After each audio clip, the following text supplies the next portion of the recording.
Halo guys, selamat datang di channel Gyokuken. Jadi di video kali ini gua bakalan ngebahas beberapa hal yang paling tidak masuk akal dalam kehidupan Obito. Waralaba Naruto terkenal karena banyaknya lubang plot dan retcon sepanjang ceritanya. Namun ketidakkonsistenan yang paling mencolok berkisar pada Obito Uchiha, penjahat yang memecah belah di akhir cerita seri Naruto. Obito mungkin telah muncul beberapa kali sebagai dirinya sendiri selama perang ninja besar keempat. Namun ia tetap berada di belakang layar sejak awal Shippuden sebagai karakter misterius bernama Tobi. Karena Obito memainkan peran yang begitu kompleks dalam narasi Naruto, ketidakkonsistenan pasti akan muncul. Namun banyaknya plot hole yang mengelilingi Obito cukup mengkhawatirkan. Entah itu tentang kelangsungan hidupnya yang tidak dapat dijelaskan atau cahaya abadi Mangekyo Sharingan miliknya. Karakter Obito telah diganggu oleh berbagai ketidakkonsistenan, beberapa lebih jelas daripada yang lain. Entah itu kasus penulisan yang tergesa-gesa dari pihak Kishimoto, atau contoh penambahan terlalu banyak lapisan yang tidak perlu pada suatu karakter. Dengan itu juga plot hole ini telah mencoreng warisan dari seri Naruto. Mangekyo Sharingan Obito tidak kehilangan cahaya. Untuk kemampuan yang sangat kuat pasti ada kelemahan yang sama beratnya yang menyeimbangkan kekuatan tersebut.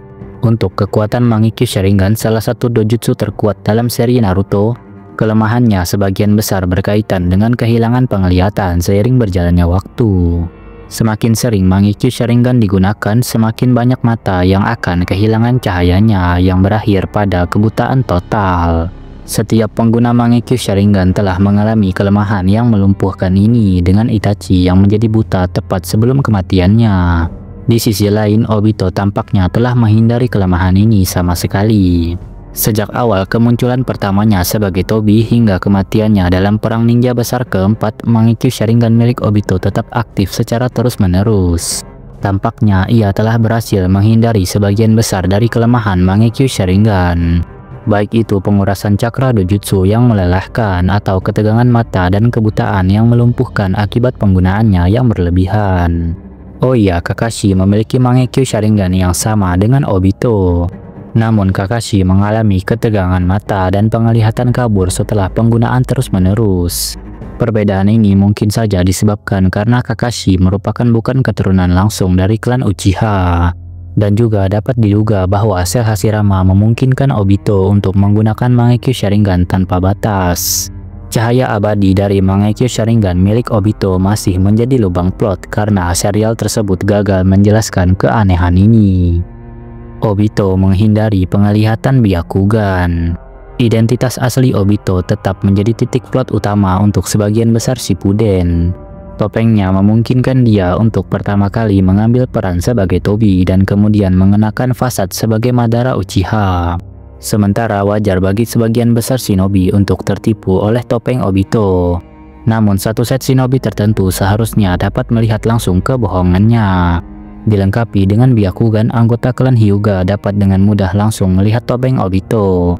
Selama arc pengejaran Itachi, Hinata memiliki kesempatan untuk menggunakan Byakugannya pada Obito, namun dia tidak dapat melihat menembus topeng Obito coy.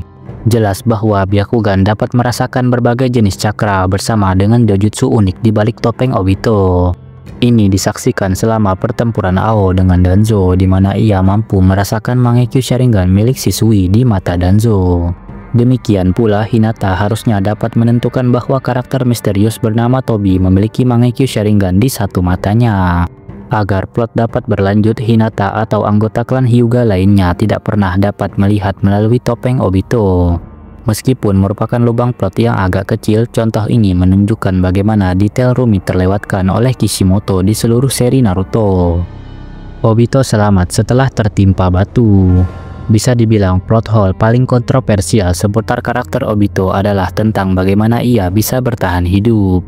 Serial Naruto hanya menjelaskan bahwa Obito diselamatkan oleh Madara alih-alih benar-benar menyajikan adegan tersebut. Tubuh Obito hancur total oleh sebuah batu besar termasuk mata Sharingannya. Dan juga seluruh tubuhnya terkubur dalam reruntuhan gua yang runtuh. Namun ia secara ajaib diselamatkan oleh Madara, bahkan disadarkan dan disembuhkan melalui sel Hashirama. Mengingat beratnya situasi dan cedera yang sangat parah yang dialami oleh Obito, mustahil baginya untuk bertahan hidup. Selain itu, serial tersebut dengan jelas memperlihatkan wajahnya juga hancur seperti menjadi dua. Yang berarti satu sisi otaknya dan Sharingan juga seharusnya tidak berfungsi lagi. Namun ia mampu berfungsi normal setelah disembuhkan oleh Madara, termasuk matanya yang rusak. Beberapa orang berspekulasi bahwa Madara mungkin telah menghidupkan Obito kembali melalui teknik Rinne Tensei milik Rinnegan. Ditambah juga dengan penggunaan cakra patung Gedomazo yang jumlahnya hampir tidak terbatas. Namun ini hanyalah teori karena serial Naruto tidak pernah mengkonfirmasi secara pasti bagaimana Obito bisa selamat dari cedera yang begitu parah. Yang juga menjadikan ini salah satu keanehan terbesar yang mengelilingi karakternya. Perbedaan penampilan Obito. Kebocoran plot kecil lainnya yang berkaitan dengan Obito adalah penampilannya ketika ia menyusup ke desa Konoha. Saat Obito bertarung melawan Minato dalam pertarungan 1 lawan 1, Obito telah tumbuh besar baik dari segi usia maupun tinggi badannya. Namun pada saat yang sama teman-teman Obito seperti Kakashi dan Gai ditampilkan dalam penampilan muda dan remaja.